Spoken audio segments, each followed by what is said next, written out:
Teenager, salam genre. Kembali lagi di Geledek Genre Lampung Mengedukasi Season 4 episode 2. Kalau kata pepatah, tak kenal maka tak sayang. Jadi kenalin, nama aku Rizal. Aku dari Forum Genre Indonesia Provinsi Lampung.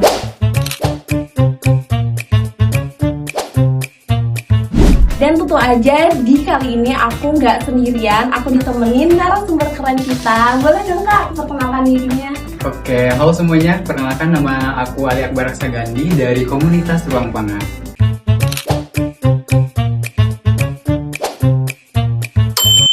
Oke, tadi kan sebelumnya aku udah sepil-sepil nih Kak sama teman-teman semua. Kalau misalkan di episode kali ini kita membahas sekaligus memperingati Hari Pangan Sedunia. Nah, tentu aja pembahasan kita nggak jauh-jauh tentang pembahasan terkait pangan-pangan di Indonesia ini. Nah, tadi Kak Ali sendiri menjelaskan kalau Kak Ali itu dari Ruang Pangan.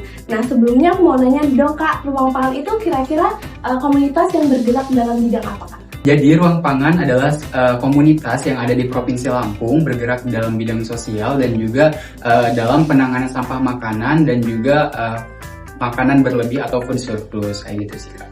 Oke, jadi kayak yang ngebahas tentang sampah-sampah makanan Iya, gitu betul, ya Kak, dan dan juga makanan berlebih. cara menanganinya gitu. Iya. Oke, kalau aku mau nanya nih Kak sama Kak Ali, kalau tantangan utama dalam pola konsumsi remaja di Indonesia saat ini tuh seperti apa sih Kak? Oke, untuk pola konsumsi remaja di Indonesia ini yang pertama memang remaja ini masih butuh edukasi. Mereka masih belum paham terkait dengan pola konsumsinya. Terus juga yang kedua, mereka masih mengonsumsi makanan yang memang tidak bergizi atau memang itu bisa dibilang sebagai makanan yang siap saji kayak gitu. Karena kan siap saji beberapa protein dan sebagainya itu kan semakin berkurang kan. Itu yang menyebabkan pola konsumsi remaja di Indonesia itu tidak sehat kayak gitu. Oke, jadi kalau misalkan kita suka makan makanan yang cepat saji itu nggak sehat ya Kak? Iya, Nggak sehat iya, banget nih betul. teman-teman. Terus tadi kan kalau Ruang Pangan tuh fokus sama makanan nih Iya. Kak.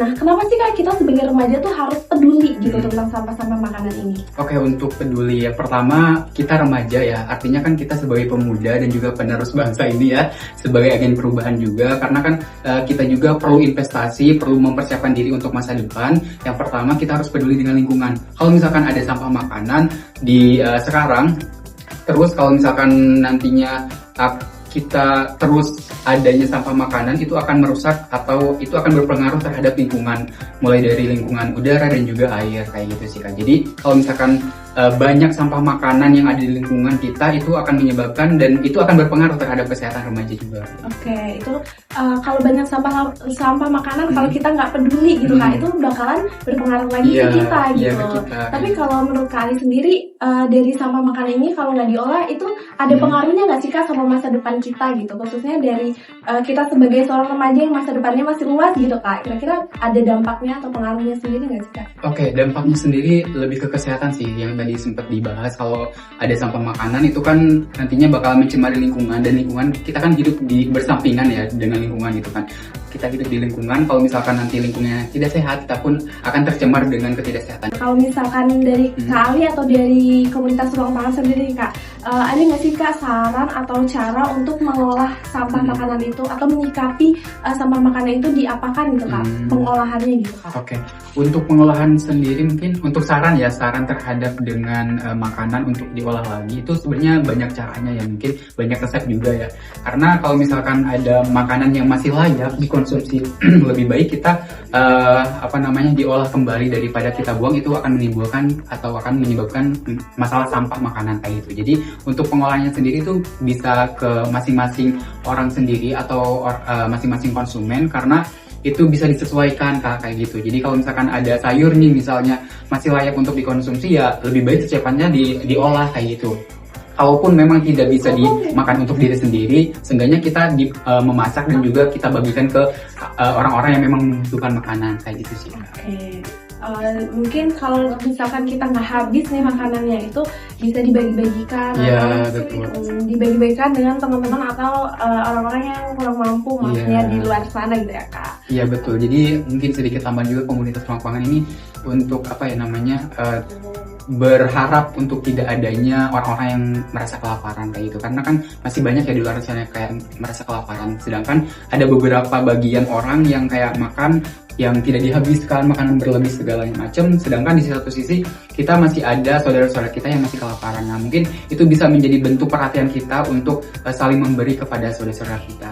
Misalkan dari Kak Ali sendiri, ada nggak sih Kak kegiatan dari kita nih khususnya Kak untuk menanggulangi sama makanan ini? Oke, untuk kegiatan sendiri sebenarnya mungkin kalau khususnya dari Ruang Pangan sendiri itu ada beberapa kegiatan. Yang pertama itu ada food rescue, itu kita biasanya kolaborasi itu tadi yang sempat kita bahas, kolaborasi dengan pihak Falan Bakery salah satunya. Itu kan kita mendistribusikan roti-roti yang memang masih layak untuk dikonsumsi ke beberapa tempat seperti panti kayak gitu, itu untuk tiap minggunya. Terus juga ada beberapa yang kayak food back to nature, itu biasanya kita mengolah sampah makanan yang memang bisa dibuatkan dalam sebuah karya, misalnya kayak lukisan dari cangkang telur, itu biasanya bisa kita olah juga kayak gitu. Terus juga mungkin bisa juga peran kita sebagai pemuda untuk berkolaborasi dengan petani, salah satunya dengan program Gleaning.